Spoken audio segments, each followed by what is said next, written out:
Ndikulandireni abale okondedwa ku lingaliro la usiku wa lero, usiku wa pa 4 May 2022. Okondedwa, mu usiku wa lero ndi phunziro namba 10 limene lilinso lomaliza pamutu umene takhala tikuphunzira m'mbuyomu, wonena kuti kudzipha si njira yothetsera mavuto pa moyo wa munthu. Iyi ndi ndale ya Satana yomutengera munthu ku gahena mwachangu. Okondedwa, phunziro la leloli la namba 10 likuchokera pa mawu a Mulungu opezeka m'mabuku awiri.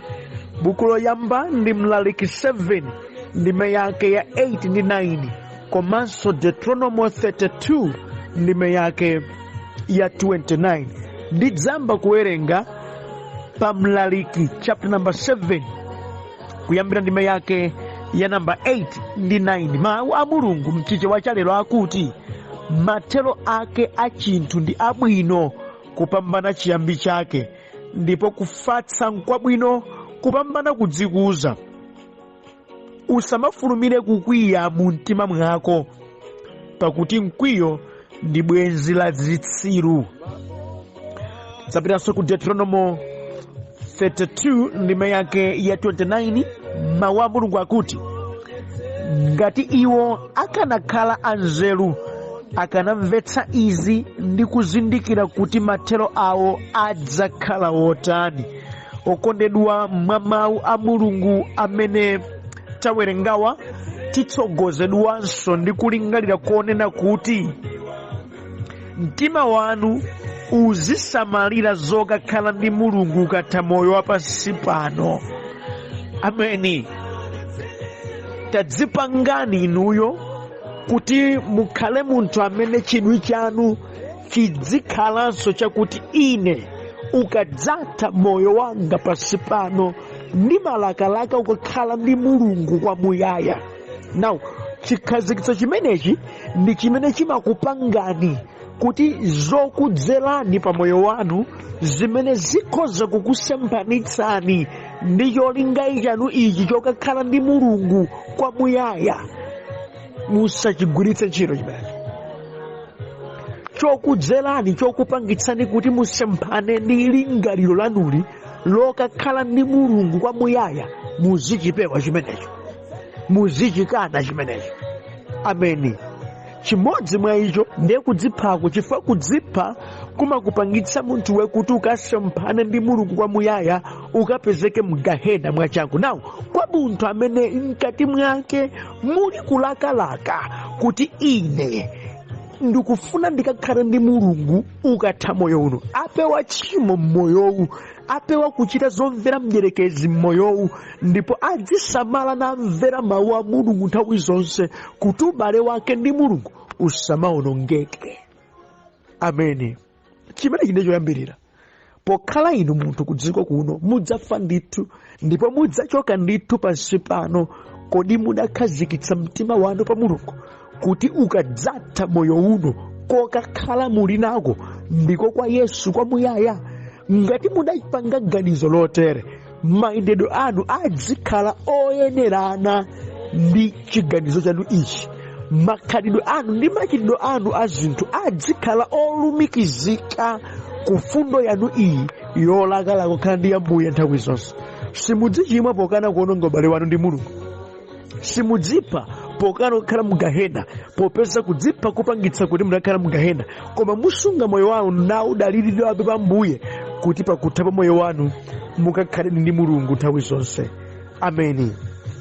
Okondedwa, mu zonse zokuchitikirani muzikhala odekha mtima ndi wophunzirapo kuti nyengo za mdziko zimatani, ndipo anthu mdzikoli amakhala ndi makhalidwe otani, ndipo izo okondedwa zimakupangani kukhala munthu wolimba mtima, munthu wanzeru ndi munthu osamalitsa pa machitidwe a zinthu. Ameni. Monga ndakhala ndikukuphunzitsani m'maphunziro ambuyo kuti zopweteka zikhoza kukugwerani, mwina chifukwa chakuti inuyo ndi amene mwaziyambitsa munachita kosasamala ndi kopusa, kapenanso chifukwa cha nkhanza za anthu ena zikhoza kufika pokugwerani zopweteka zochititsa manyazi ndi zowawa mtima, komabe malandiridwe ake a zimenezo adzikhala odekha. Muzikhala ndi nthawi yakulingalira ndi kuphunzirapo kanthu pa zimene zakuchitikirani, chifukwa nkudzera mzokuchitikirani ndi pamene munthu umazindikira kuti kodi dzikoli limayenda chotero eti, kodi izinso zimatha kuchitika eti, kodi iwo amene ndi akuluakulu mabwana amathanso kutangwanika ndi kamwana kopanda paketi, kodi zimatha kutheka munthu osamputa iyeyo nkumakuchitira zinthu zoyipa eti. Zisafika pokusokonezani mutu mpaka nakutenga chingwe nkudzimanga kapena kutenga poison nkumwa, hayi, koma zizikupangitsani kukhala ophunzirapo, ozindikira, chifukwa kudekha mtima kwanuku kukakupatsani kuzindikira, mukhala munthu wanzeru amene muzidziwa kuti aha, ine ndazionapo izi, munthu zimatheka kukhala motere. Chifukwa mukudziwa chana abale wanga, aliponso ena ake amene amangokhulupirira zina zilizonse, amene sikumakhala kosavuta kuwakhumudwitsa, komano nyengo yowawa ikakupezekera imakuphunzitsa kuti uzidziwa mitima ya wanthu imakhala bwanji ku dziko kuno, imathanso kukuphunzitsa uzidziwa nyengo mmene zimakhalira ku dziko kuno. Munthu opirira mzimenezi amatha kukhala munthu olimba mtima, odziwa kuti awa andisiya, zimatero moyowu, wena amakusiyapo, ndazionapo. Awa andipanga chipongwe, zimachitika mdzikoli, wanthu amatha kupangana chipongwe, kopa pamawa amadzalira. Komanso nyengo ngati imeneyi imatha kukupatsa nzeru kuti uzidziwa how to handle people and situations, kuti zateremu sipafunika kukwiya, tilinde madzapi ite mpamene dzili dala. Zateremu tisachite phuma, tibaziona, lero satukwana, lero sachita chipongwe, lero sanyoza, kulimawa tidzaona mozi dzachitikire. Zimatha kukupatsa nzeru, komanso zimatha kukupanga munthuwe kukhala ndi kazindikiridwe ka zinthu, kusamalira pa zochita zako, podziwa kuti ndikakhulupirira msanga wakhoza kundipweteka, ndikadalira kwambiri awakhoza kundidzoka chiretse. Umakhala munthu osamalitsa muzako pakudziwa mmene nyengo mdzikoli zimachitikira ndi mmene mitima ya wanthu imatha kusandulikira, ndi nyengotu zokuchitikira zimene zimakufikitsa pa mzati umenewu. Ameni. Okondedwa, mundimvetsetse, kumakhala tu kuuchengetera mkwiyo kuti munthu ukafike pochotsa moyo wako, ndipo kumakhalanso kuzama ndi mantha kuti mpaka ufike podzipha.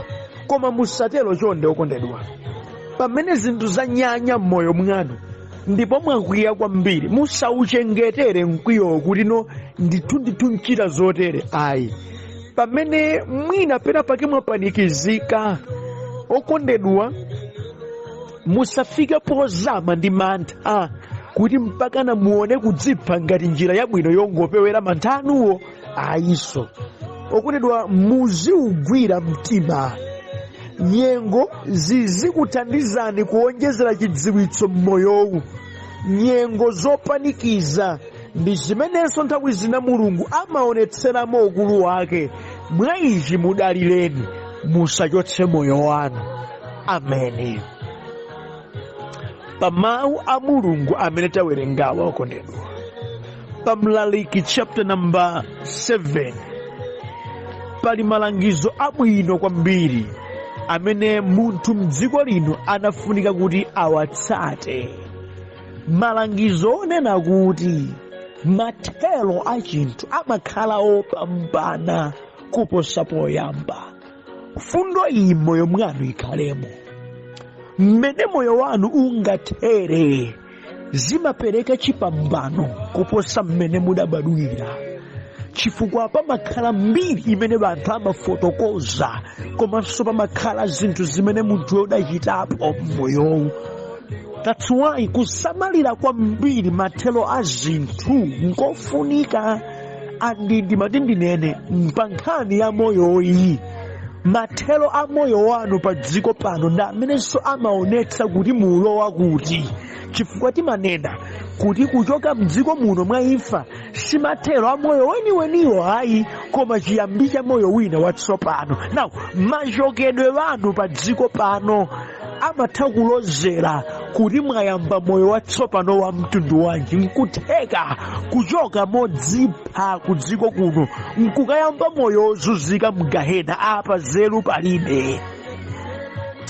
Koma kupirira okondedwa ndikufika pa mzati umene Mulungu adayika pa moyo wanu kuti adzathera apa, mwakumkhulupirirabe Mulunguyo, chimakhala chiyambi cha moyo wonjoya mwa Yesu kumwamba, ndipo susiyana ndi Mulungu koma kuti umakhala naye kwamuyaya. Ameni. Ndi chifukwa chake ine ndikugwirizana nalo vesi limene lomanena kuti mathero a chinthu amakhala opambana kuposa ngakhale chiyambi chake. Monga mwa moyo wa munthu ndiye kuti mathero akuchoka mdziko lino moyanjana ndi Ambuye aonetsadi kukhala opambana, popeza umakayanjananso ndi Ambuye kwamuyaya. Ndiponso mathero a munthu ochoka modzipha amakhala kuti aonetsadi kuti kuganiza kwavuta apa, popeza kuti munthu yako kayambanso moyo koma tiwozunzika kwambiri zedi. Okondedwa, langizo lina likuti kufatsa nkwabwino kumene kumapambana kudzikuza. Tikananena kuti kufatsa kudekha nkwabwino kupambana kunyanyala ndi mkwiyo. Mu situation yokuchitikirani ugwireni mtima, dekhani. Ubwino odekhawu ngwakuti ukupewetsani ngakhale kuimfa imene mukhoza mane kuti ineyo palibe chondiretsanso moyo oti ndiwanga ndikhoza kuchotsa. Izi zimachitika kamba kaphuma ndi kudzikweza. Tadekhani. Inde nzonyanyalitsa zachitikazi, inde nzoyipa, koma ugwireni mtima. Mukufatsa mudzakupangitsani kulingalira bwino. Mukudziwa okondedwa, ena atu alipo amene adapitiliza kuonongabe zinthu kamba kakuti adakanika kufatsa, adakanika kugwira mtima, adakanika kudekha. Nde ubwino sadauone. M'malo mwake iwo adayikapo kamoyo kodzikweza, kamoyo kodziyenereza, kamoyo kandithe. Zimenezi zidatengera pa mzati wina umene ngwachabe. Ndimafuna inu musatero. Mukhoza kupanikizika, mukhoza kuzunzika, mukhoza kukumana ndi zokupsetsani mtima. Phunzirani mu usiku wa lero kuti kufatsa ndi kwabwino kuposa kudzikuza. Akhoza kulakwirani nakutengani ngati kape munthu opanda nzeru. Dekhani. Nyengo idzamukhazika chete ameneyo. Lorelani kupusa ndi mmene muvumbuluka nzeru zanu mmenemo. Ameni. Kanthu kena kamene kali pa Mlaliki 7 ndi meyake ya 8 ndi 9 ikunena kuti makamaka verse number 9, usamafulumire kukwiya mu mtima mwako, pakuti mkwiyo ndi bwenzi la zitsiru. Mawu amphamvu kwambiri. Ndekuti verse lili kutionetsa kuti zokwiyitsa ku dziko kuno ziliko ndipo deire tidzakumana nazo, koma ulangizi ngwakuti usamafulumire kukwiya mu mtima mwako. Nchifukwa chiyani akulangiza kuti munthu asamafulumire kukwiya? Mkwiyo suchita chilungamo cha Mulungu.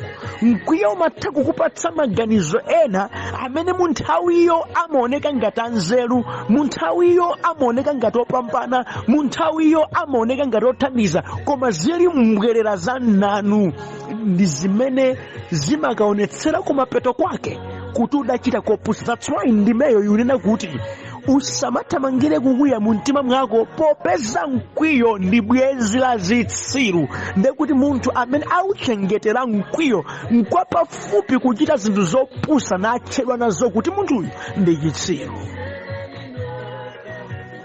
Achulukirenji wanthu ku dziko kuno amene adadziyesa ngati akatakwe pakukwiya napanga overreact mpaka nakufika sopochotsa moyo wawo. Mwina ndikuyankhula pano ali mu gahena wa moto akupanga regret. Ndikadadziwa, ndikadangopirira kwa tsiku limodzi lija, sindikadafika pano. Yeti chimene chidawaphetsa ndi nkhani yakuti akadatha kukambirana. Yeti chimene chidawaphetsa ndi ndalama zoti akadakwanitsa kubweza. Yeti chimene chidawaphetsa ndi tchimo limene akadakwanitsa kukhululukidwa pamaso pa anthu ngakhalenso pamaso pa Ambuye. Okondedwa, anthu adalakwira napo zikuluzikulu, koma ndikuyankhula pano ndi banjabe adakali limodzi, adakachezabe limodzi. Zidachitika zinthu zikuluzikulu zomati ukamva kuti koma ayi koma awa ndakamuna chimwene adapirira izi, koma mbakuli Mulungu zilipo. Koma ndikuyankhula pano wena nkutheka chifukwa chakuti adangodzitenga ngati kuti alibe nazo ntchito zidawapanikiza. Ndikuyankhula pano adadzipha adapita. Zilipo zina nkhani zimene kumamva zoti akuti wakuti wadzipha kambaka izi, wadzipha kambaka izi. Hayi ndithu zoti mpata wina kutsogololiko kudzipha poti chibwezi chatha. Inu akazosewa mukhozopeza so wina best wabwino kwambiri mukhozokwatilaso mukhozokwatirwaso. Kodi amati kuti chibwezi chikatha kuti dziko lathaso iye adabwera bwanji kufunani, winanso akhoza kubweranso kudzakufunani mukwatiwanso mwinanso wa ndalama posawa nzotheka. Chodziphera chikhala chiyani? Tamvetserani, musamathamangire kukhumudwa ndi kukutidwa ndi mantha ndi nkhawa, chifukwa izi zimatha kukupangitsani kuchita zinthu mwauchitsiru. Mukudziwa wina amatha kukupeputsani pamene wina wake akukufunani kwambiri. Ngakhale pa ntchito kumene bwana amakhala kuti sakukusamalirani, akukuzunzani, sakuvomereza za ubwino wanu ndi kulimbika kwanu, pamene wina wake bwana wabwino zedi akusowa ntchito hafu inuyo. Chodziphera nchiyani? Nkutheka mukamdalira Ambuye akhoza kulumikizitsani ndi zabwino. Anthu fe timadutsa mu zinthu zosiyanasiyana zimene tikananena kuti muchovuta china chilichonse tidzikwiya nafika pa mulingo wodzipha, sibwezi lero tili ndi moyo. Popeza timalakwiridwa ndi kulakwirana, timakhoza ndi kulakwitsa. Nanga kodi solution ya zonse zikakhala kudzipha apezeka wa moyo kudziko kuno? Ayi, msatero. Nchifukwa malemba akuchenjeza musamathamangire kukwiya. Ayi, popeza mkwiyo ndi bwenzi la zitsiru. Ameni.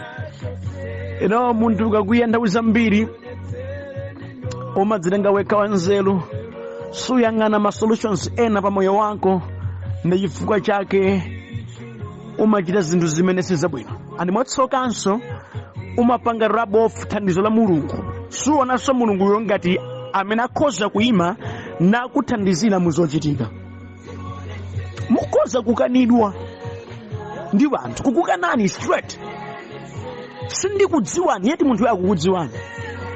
Adakanidwapo anthu, kukanidwapo kwambiri, koma dziwani Yehova adayipitsa mphamvu kwa inu. Mwerenga buku lina wina amene adakanidwa ndi achibale kufika ponena kuti ndilibe m'bale wanga wa dzina lotere, tangofanana mayina, koma achita kudziwa uyuyu ndi m'bale wake. Kupita kwa nthawi akulu acha ntchito yawo idatha, nayamba kuzunzika. Wina uja Ambuye wamkweza acha nkupapita, ndiwe m'bale wanga tiweyo azindango iwala, koma ndiwe nsuweni wangabe. Chibale kuyamba kuchisaka alipoti ntchito yawo yatha, wina uzamuyendera. Zimachitika zimene. Ndiye tiganize, adakati uyu wakanidwa, wachitidwa manyazi chotere, wanyozeka motere, angonyanyala nkukachotsa moyo wake. Kodi mkuluyu akadaphunzira mu zimenezi? Ayi, sindakatero. Ndi musamanyanyale kwambiri nafika polingalira zomwe uchotsa moyo. That's why ndinamba kunena kuti mukhazikitse moyo mwanu mukhale nacho chizindikiro mkati mwa mtima mwanu chopezeka pa Deuteronomy 32 mpaka verse 29 kuti kukhala kwa nzeru kwanu kwake kuonetse kuti mwatsimikiza kuzindikira mathero anga. Ine mathero anga ndikufuna ndidzafe napita kumwamba, osati mathero anga akhale kuti ndadzipha ndidzipite ku Gahena. Ayi, malemba kuti mukadakhala nazo zedu, mukadazindikira, mukadasamala chitsimikizo cha moyo wanu, kuzindikira ndi kusamalira chitsiriziro chake, chifukwa chimatsegula khomo la kolowera kwa muyaya. Chimenechi muchigwiritse. Nawo musavomere kuti nyengo zokunyozani, zokupanikizani, zokusokonezani zikupanikizeni mpaka na mufike podzotsa moyo natsegula khomo la ku Gahena lonse ndi Ambuye mwachangu. Ayi, koma kuti mudalirebe Ambuye ndi kumpatsa yenkhawa zanu, kunena kuti pakuyenda naye mokhulupirikabe zikatsegule khomo lanu lolowa kumwamba ndi Yesu mtima mwanu, kuti simudachotse moyo wanu. Ameni. Ndimafuna pamene ndikumaliza ndikutsimikizireni abale wanga, nyengo za dziko lapansi zidzakhalabe zikuchitika nthawi ndi nthawi. Ziphinjo za banja zidzakhala zikuchitikabe, ziphinjo za kuntchito, ziphinjo za mudzi, ziphinjo za matenda zidzakhala zikutionekera masiku ochuluka. Koma koposa zonse mudziwe aliko Mulungu amene amatha kuonetseranso mphamvu yake mukupanikizika kwathu. N'chifukwa chake musauchotse moyo wanu. Nkhani amakamba kundende amatha kupita wanthu ndi kubwerako ndi kudzakhalanso mabwana ku dziko kuno zimachitika. Musamafike poopa zochuluka nafika pochotsa moyo wanu. Ayi. Tikamaona mapresident a dziko makamaka kuno ku Africa ambiri amadakhala kuma president adapita akumangidwapo kawiri kundende alowanso. Mukamaona m'manyuzipepala musamaona ngati zophweka atu zimenezi. Ambiri amene apeza maufulu nkwakuti muwapange trace ayenda muziti agonapo mmaselo osalakwa nkulakwa komwe ena pa zifukwa zosamveka kumene, koma sadachotse moyo. Lero lino akamayang'ana kumbuyo mocheuka amangoseka chifukwa adaliona dzanja la Yehova likukhala thandizo moyo wawo. Alipo anthu ena pano akundimvetsa adafika polakwapo ndithu nakhala osawerengedwa, koma ndikuyankhula pano Yehova adadekhetsa ndi anthu amtendere. Zimatheka munthu kulakwitsa kwambiri, zimatheka munthu kulakwiridwa kwambiri, zimatheka koma ndi nyengo zosautsa kochuluka, koma kutsogolo kulibe chiyembekezo kwa Ambuye. Makamaka kuti nyengozo zikalandiridwa motsamira pa Mulungu amene sataya wake. Ayi, musachotse moyo wanu. Ayi, thawirani kwa Ambuye. Pewani zachabe zimene zikuzunguza mtima wanu. N'chifukwa ike solution ya mphamvu kuti wakondedwa pa zonsezi ndikukhala mwa Ambuye mozikizira. Lolani Khristu Yesu amange nthenje mu mtima mwanu. Musakhale Mkhristu wachiphamaso koma wachilungamo chonse. Ndi odalira Mulungu mkena kalikonse. Mudzifunsira kwa Ambuye musadayambe kuchita kanthu. Ndipo muzochitira zanu zonse mudzikhala ndi conscience kuti ndili ndi Ambuye mnyengo zonse, ndikhoza kucheza naye mu nthawi ina iliyonse. Mungakhala ndi Khristu Yesu mwa mtundu umenewo natenga nyengo zanu pa mawu ake, ndithu simudzafika pokwiya mpaka na kufika podzipha. Ayi, simudzafika pokhumudwa mpaka na kudzipha. Ayi, mudzamudalira ndipo zina mudzazilandira moseka kuti oho akuyesa ngati kuti andipweteke, koma Mulungu akhala nanu. Takumbukani nkhani ya Yosefe imene adakanidwa ndi abale wake, adagulitsidwa, koma kumene amati akantayako ndi kumene akakhala bwana. Tsiku lina aja adanchita chipongwe aja maso ndi maso adakumanaso. Musayiwale okondedwa kuti kuli mawa. Musachotse moyo koma kumudalira Ambuye. Tsiku lina izi mukudutsa mozi tidzaseka, zidzakhala ngati bodza izi. Ambuye adaonetsera ulemerero wake pa moyo wanu. Musadziphe. Mudzakhala inu tsiku lina wakuyimirira naperekera umboni olimbikitsa wena mudzakhala inu mukulimbikitsa iwo amene adalakwapo kulakwapo koma sadadziphe. Inu nkunena mawu, ine ndali imodzi wa iwo, koma lero lino ndaona ni Mulungu wasintha moyo wanga. Ambuye akudalitseni kwambiri zedi pamene mupanga reflect pa maphunziro onse 10 amene akati kuphunzira pamulo nena kuti kudzipha sinjira yotetsera mavuto ayi, koma kuti iyi imakhala ndale ya Satana yomtengera munthu kupita ku gehena mwachangu. Ambuye akudalitseni ndipo chisomo chake chikhale pa inu. Amen.